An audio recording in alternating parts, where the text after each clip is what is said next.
The plains of Karbala were dry, silent witnesses to one of the most soul-shaking stands in human history. A small group of righteous souls, led by the grandson of the Prophet, stood in the face of power, oppression, and falsehood, not for fame, not for wealth, but for the protection of truth, justice, and the dignity of the faith. Today, when people hear the word Ashura, they may think of fasting or mourning, but how many truly pause to reflect on what that day really means? What would you do if your comfort clashed with your conscience? If truth cost you everything? Hussein, the beloved grandson of the Prophet, knew the risks. He understood that confronting tyranny might cost him his life, his family, and his peace. But still, he chose to rise. Not because he wanted to fight, but because he refused to bow to injustice. Because he believed that if people remained silent when truth was being crushed, the future of faith itself would be in danger.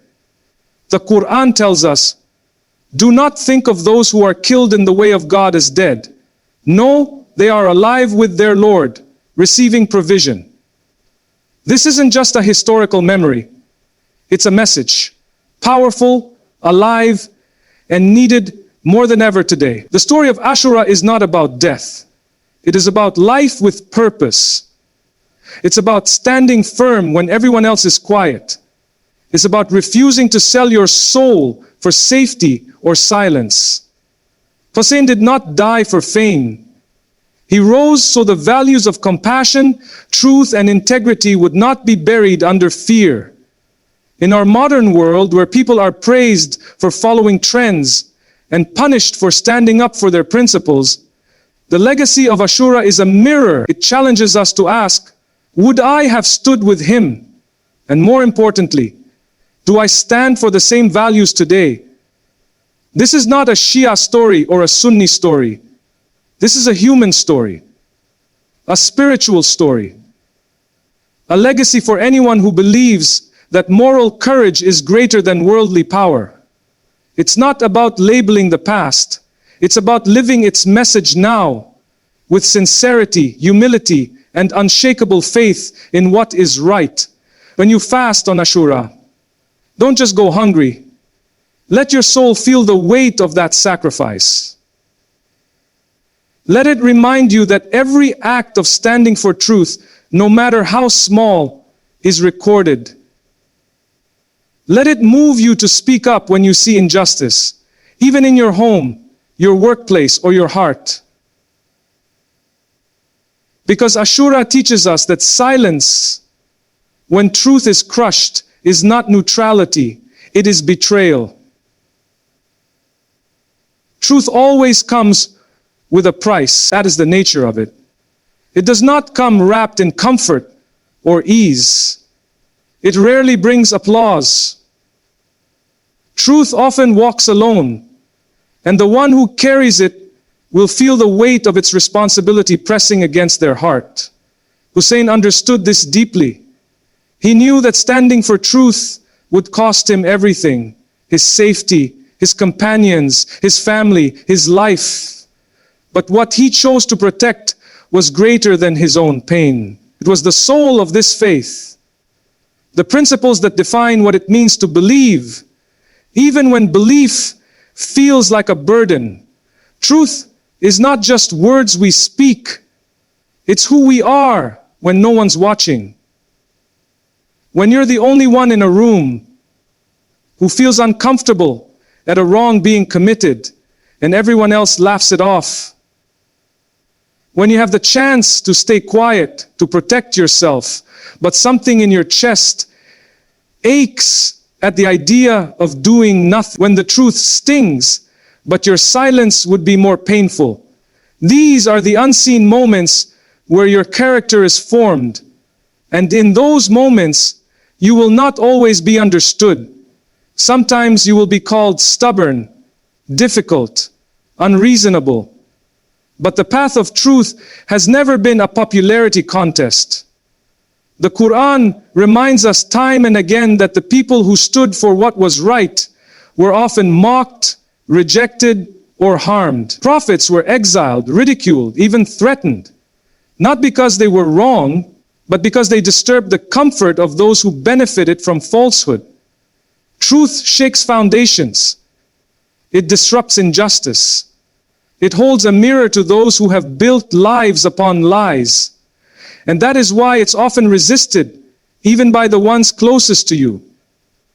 You will face choices where compromise looks easier, where doing the right thing will come with real consequences. Maybe you'll lose a promotion. Maybe you'll be left out. Maybe friends will stop calling. But your value doesn't decrease when you lose people for doing the right thing. It increases with the one who matters most, the one who sees everything. This world sometimes tricks us into thinking that we must choose between truth and peace.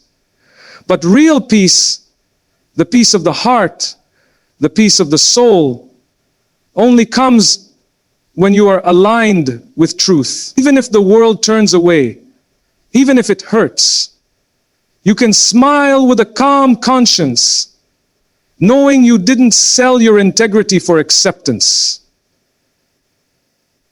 People forget names, they forget achievements, but they remember courage. They remember the ones who stood firm when others bowed.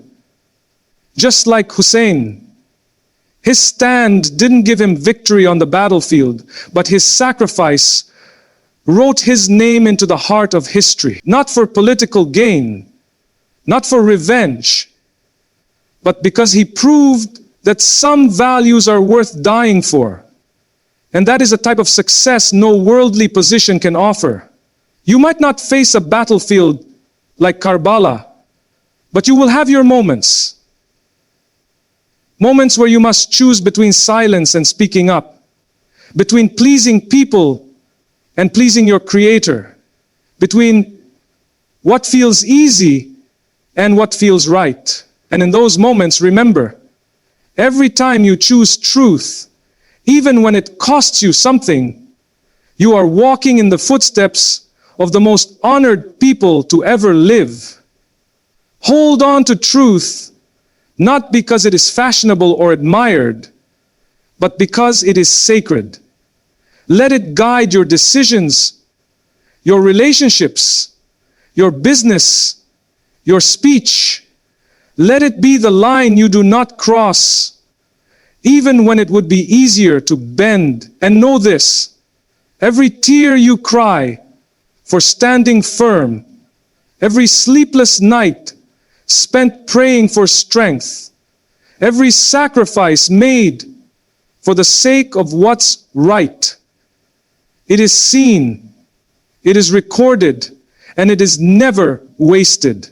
Silence in the face of injustice is dangerous, not just for the victim, but for the one who stays quiet. It doesn't protect you, it changes you. Slowly, without you realizing, your heart becomes numb to wrong. You start telling yourself it's not your business. You convince yourself you're just avoiding conflict. But deep down, you know, something inside feels heavy.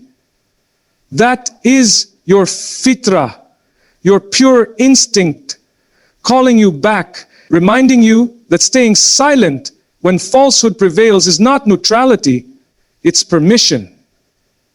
When Hussein stood on the burning sands of Karbala, it wasn't just to face an army. It was to awaken the sleeping conscience of a nation. He wanted people to realize that silence, even from the righteous, is what gives power to the corrupt. The very people who had once written letters calling him for help abandoned him when he arrived. Fear overtook their promises. They knew what was right, but chose to look the other way. That silence cost them the honor of standing beside the truth. And history does not remember them with affection. We all fear something. Fear of losing reputation, fear of being misunderstood, fear of backlash. But faith was never meant to be practiced only when it's safe. If we only stood for justice when there was no risk, then how different are we from those who stood by and watched injustice unfold from a distance? The Quran speaks directly about those who remain passive.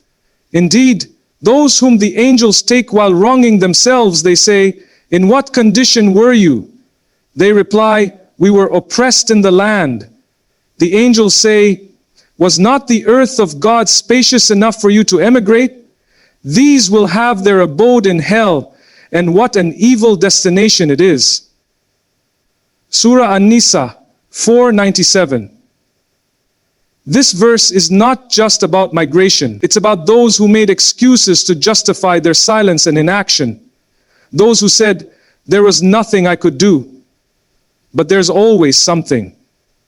Sometimes it's a word of support. Sometimes it's a refusal to laugh at a cruel joke. Sometimes it's standing between the oppressor and the one being oppressed, even with a trembling voice and shaking hands.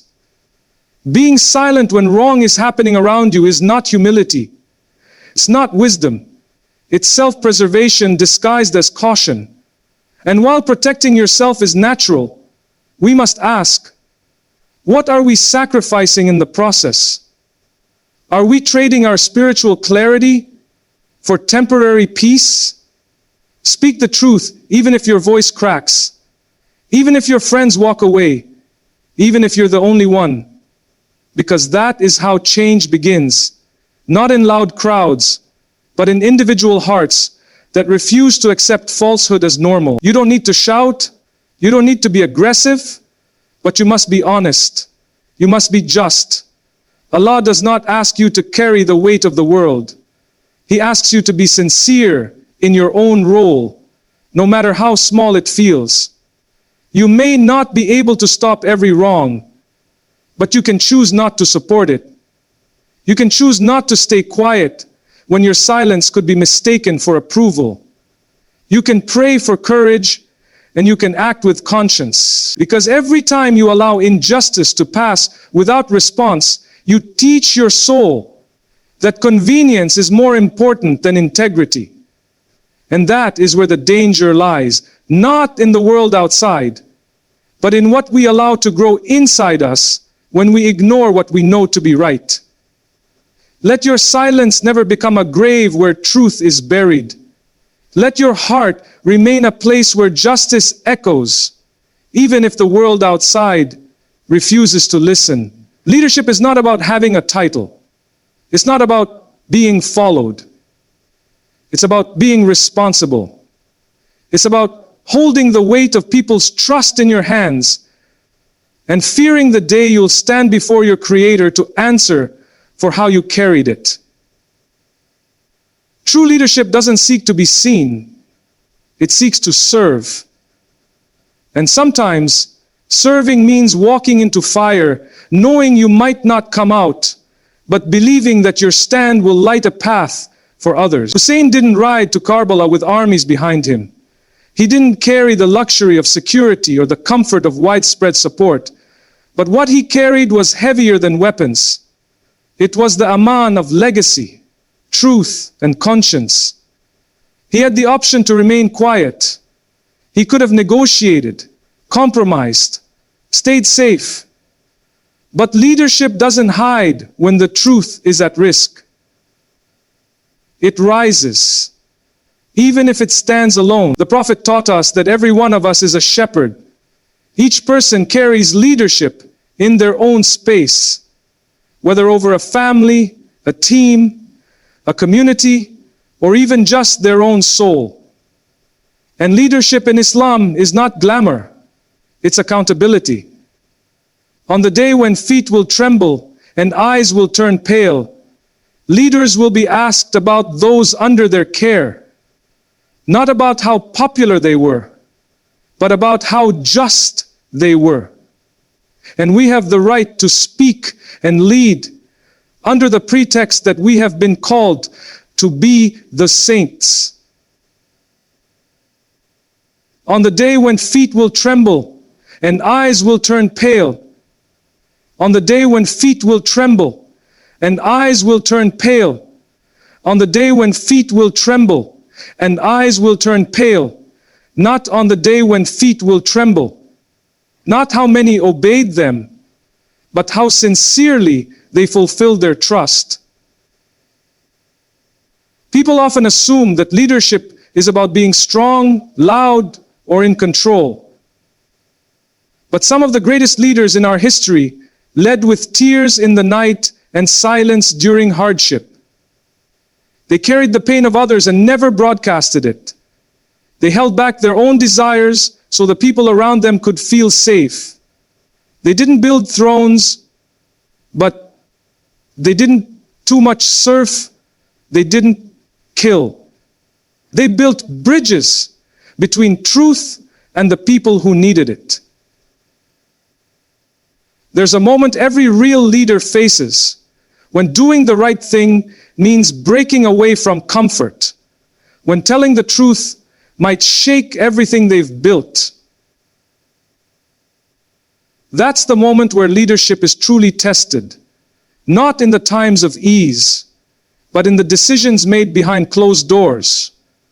When no one's clapping, when no one will ever know, when no one's carefully planned and polished, but when no one's carefully cleaned the bones by the flame, when telling the truth might break behind closed doors. When no one's clapping, when no one's getting even, but merely effacing more gain. But Allah knows. Leadership without God consciousness becomes dangerous. It becomes about control, not care. Pride takes the place of humility. Power replaces responsibility. And the higher someone climbs without sincerity, the harder they fall. The Prophet once said that any leader who is appointed over the affairs of Muslims and dies while being dishonest will be denied even the scent of paradise. That hadith isn't just about presidents and kings. It's about anyone who holds a position of influence, big or small. Even a father in his home is a leader. A mother with her children. A friend who others look up to. A business owner who controls how he treats his employees. In every one of those spaces there is a choice. To use that influence to lift others, or to protect yourself at the expense of what's right. When Hussein stood before Yazid's representatives, he wasn't standing as a rebel. He was standing as a leader who refused to legitimize corruption. He didn't raise his voice for attention. He raised his voice because silence would have meant betrayal. And real leaders don't betray the truth for ease. If you ever find yourself in a position where people look to you, pause. Remember the day you'll stand alone. Ask yourself, am I using this trust to benefit myself, or am I carrying it with the fear of the one who gave it to me? Because leadership in this life is short, but the questions it leaves behind are eternal. Fasting was never meant to be about staying hungry. It was never just a rule to follow or a ritual to complete. It's a conversation between you and your soul, a pause in the noise of this world so you can hear what your heart is really saying. On the day of Ashura, when we fast, we're not simply ticking a box. We're remembering something that tore through the heart of this ummah. We're stepping into the memory of sacrifice, of courage, of unwavering faith. When the Prophet encouraged fasting on this day, it wasn't only to commemorate the saving of Musa and his people. It was also to teach us how to respond to hardship, not with complaint, not with despair, but with trust, with restraint, with deep inner strength. We need to stand on the memory. When you fast on Ashura, let it not be about the meal you miss, but the lesson you catch. What are you holding back from in your life that you know is weakening your spirit? What indulgence or comfort are you clinging to that has quietly numbed your connection with the truth? Fasting trains the soul to submit when the body wants to rebel. It humbles the heart. It reminds you that your needs don't define you, that you are capable of withstanding far more than you think when your intention is right. That you can carry pain with dignity. That you can surrender with strength. When you fast with your body, but feed your soul with reflection, that's when change begins. Ashura isn't about sadness alone. It's about awakening. It's about choosing to remember when the world tells you to forget. It's about seeing through the glamour of this life and remembering that not everything that is popular is right, and not everything that is right will be popular. Hussein's stand was not the easier choice, but it was the truthful one. And on this day, you are invited not to replicate his suffering, but to reflect on his strength. The hunger of Ashura is not just physical. It's emotional. It's spiritual. It's the ache of remembering what this ummah has endured and what it still faces today. It's the hunger to be better, to be braver, to be more conscious of what you stand for and who you stand with. If your fast doesn't change the way you treat others, if it doesn't soften your tongue or purify your thoughts, then it's just a day without food. Allah doesn't need us to starve. He asks us to purify, to clean the mirrors of our hearts, to pause our constant chasing and just be still, to look inside and ask, am I following truth or just following ease? Am I living my life as someone who would have stood beside Hussein or as someone who would have looked away? There is something deeply beautiful about fasting in silence while the world continues as normal around you. No one may notice what you're doing, but Allah does. The quiet pain, the private intentions, the subtle shifts in your heart, every one of them is written, every one of them is heard. And when you break your fast, it's not just your body that finds relief, it's your soul. Because you didn't just go through the day, you grew through it. Let this fast be more than habit. Let it remind you of your strength, your convictions, and your responsibility to the truth. Let it whisper to your heart, don't forget who you are, and don't forget who you're meant to become. Faith isn't proven by how loud a person speaks about it. It's proven by what they do when no one's watching. The truest measure of belief isn't in our words, it's in our actions. It's in how we treat people when they can't benefit us.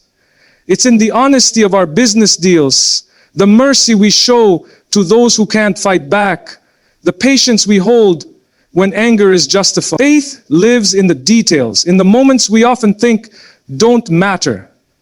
Hussein didn't just speak about justice, he lived it. His actions in Karbala weren't born out of a single emotional decision. They were the result of a life built on principle. When he stood surrounded with his family and companions falling one by one, he didn't waver. Because that kind of resolve doesn't come from one moment. It comes from a heart that has been shaped by years of discipline, years of prayer, years of silent worship when the world was asleep. When the Prophet said that there will come a time when holding on to your faith will feel like holding on to a burning coal, he was describing the very days we live in. Speaking the truth, holding firm to what is right, choosing modesty in a world that celebrates shamelessness, walking away from wealth if it's tainted with dishonesty. These things are not easy, but they are real tests, and they reveal who we are beneath the surface. It's easy to say, I believe. It's harder to keep that belief steady when you're tested.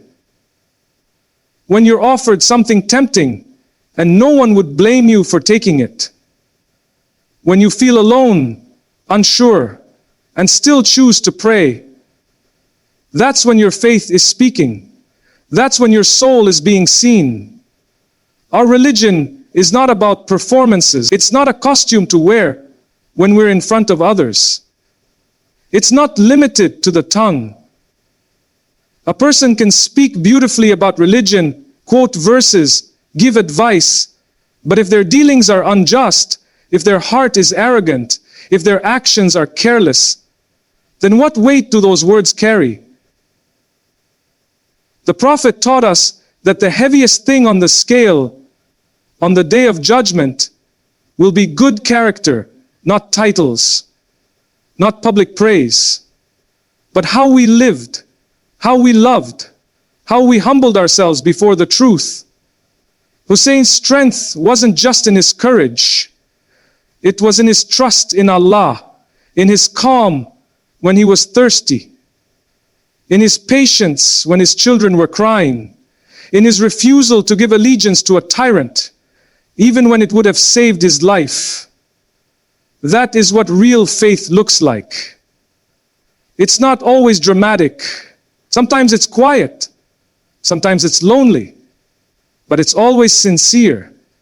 If you really want to know where you stand with your faith, look at the small things. How do you treat the people who have no power over you? What do you do with your free time? How do you react when someone corrects you? Do you pray only when life gets hard? Or is your connection with Allah something you guard even in ease? There's something beautiful about a person who does the right thing, not because they fear people, but because they love their Creator too much to disappoint Him. They might never be noticed, they might never be praised, but in the sight of Allah, they are shining, and that is enough. Every generation has its own Karbala. The names are different, the locations have changed, the weapons look new, but the struggle remains.